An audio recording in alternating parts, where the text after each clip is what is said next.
questions this morning about power. The first thing I want to know is, how do you imagine power? And so I'm going to share with you a few new ways to imagine power, if you will. The first thing, of course, if you're like me, I might be heading to the airport this afternoon. I'm going to go to the gate, and I'm going to find the person that looks the least likely capable of protecting the outlet, the plug, and kick them off. That's what I'm going to do, because that's what most of us do. I imagine power, and I'm sure that you imagine power as related to that plug, is the thing I'm going to plug into some utility someplace. But what if it wasn't that way? This is how I see it. As I look around, I've got about 200 people sitting in here right now. Each of you is producing between 100 and 130 watts of power, of heat energy, but you're not using it. Accumulated heat generation by a platoon of soldiers, around 6.5 kilowatts of power, yet they will carry with them, at great cost to themselves, 1.5 kilowatts of power in batteries. A semi-truck, about 99 megawatts. A Ducati, as it goes running by, will produce 4 watts worth of just noise. We're surrounded by power. We don't use the power we have. I'm all for drilling and building nuclear power plants and things like that, but the fact of the matter is we don't use the power we have. What if it wasn't that way? Well, it doesn't have to be that way. You could say, well, Dave, wait a minute. That's hard to get at that power. The technology that would be required to get at that power is very difficult to build. It has to be very efficient. You're wrong. It does not have to be very efficient. Consider Mr. Small and Mr. Smart behind me here. Okay? Mr. Small has decided to get a very expensive bismuth telluride thermal electric generator to try to put on top of his BMW. That's the X6, by the way, the one my wife would not let me buy. And he gets some power from that. However, Mr. Smart has decided to go with a thermal electric generator that is a covering. And that covering, it's 10 times less efficient than the bismuth telluride, but it's 1,000 times bigger. And Mr. Smart generates 10 times more power. Now, when I combine that with the ability of exactly that same covering to collect power when you move, when you walk around, when your arms swing, when your fabric can collect power from motion as well, then you begin to change the dynamics of how you might be able to think about power. Okay? Specifically, imagine what happens to the economics of clothing, right? If I have a piece of clothing that can generate something on the order of a watt or 2 per square meter, then if I'm looking at something like $15 per meter squared or so, after a couple of years, my clothing costs nothing. It's free because I'm generating enough power to pay for it. So how do you imagine power? That's the thing. It doesn't have to be imagined in the way that we normally do it. Another thing that I want to bring to your attention is that the power we generate in this country, about 30% of it, the electrical power we generate, goes into lighting buildings, just like this building here. It's an enormous amount that goes into lighting buildings. What if I showed you a way of generating that light in a room in a way that's much, much less expensive, far, far more efficient, and made from plastic, so that it didn't matter exactly how you integrate it into the structure itself? We call them FIPLs, for field-induced polymer electroluminescent lamps. And they are more efficient than an LED. They're more efficient than the LEDs that you have out there now. They are far, far less expensive to make. And they've been created by nanoengineering the materials such that the light goes exactly where you want it to go. So any shade of color can be made.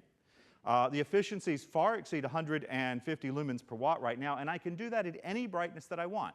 So if I want them very, very bright and have them efficient, or very dim and have them efficient. And I can do all this for under $2 per kilolumen.